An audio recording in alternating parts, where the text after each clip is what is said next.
Our nervous system is divided into the central nervous system and the peripheral nervous system. The main components of the central nervous system are the brain and the spinal cord. The peripheral nervous system is composed of 12 pairs of cranial nerves and 31 pairs of spinal nerves. In the cervical region, 8 pairs of nerves emerge from the spinal cord. There are 12 pairs of thoracic nerves, 5 pairs of lumbar nerves, 5 pairs of sacral nerves, and 1 pair of coccygeal nerves. The spinal cord ends in the lumbar region of the spinal column. The cauda equina, or horse's tail, is a bundle of spinal nerves.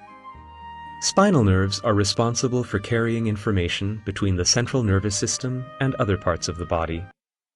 The spinal cord is the center of many reflexes, such as the patellar reflex, and contains nerve fibers ascending to and descending from the brain. The spinal cord is protected by the vertebrae.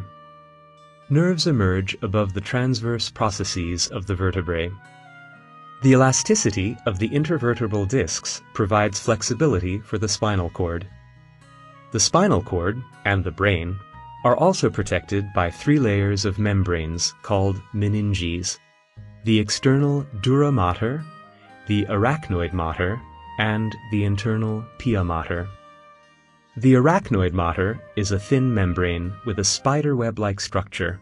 It is composed of fibrous tissue and contains cerebrospinal fluid.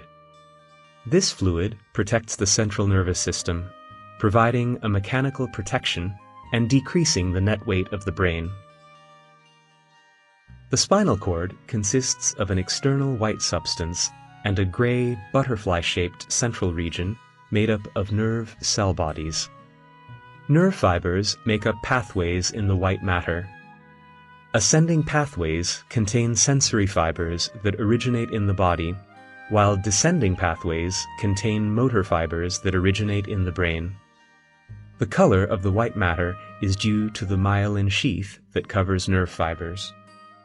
The anterior horn of the gray matter contains the cell bodies of motoneurons. The axons of motoneurons, called motor fibers, emerge from the spinal cord through the anterior root. The sensory fibers enter the posterior horn of the gray matter through the posterior root. The central canal is filled with cerebrospinal fluid. It is continuous with the ventricular system of the brain. Intervertebral discs consist of 2 main parts: the annulus fibrosus, or fibrous ring, and the nucleus pulposus, or pulpy nucleus. As we age, the fibrous ring loses its flexibility and becomes vulnerable, increasing the risk of spinal disc herniation. A herniated disc may apply pressure to the spinal nerve or the spinal cord itself, which can cause pain, numbness, paresthesia, reflex disorders, and paralysis, as well as problems with vegetative functions, such as urinary or fecal incontinence. Spinal disc herniation can be treated by exercise, by wearing a back brace, or with surgery.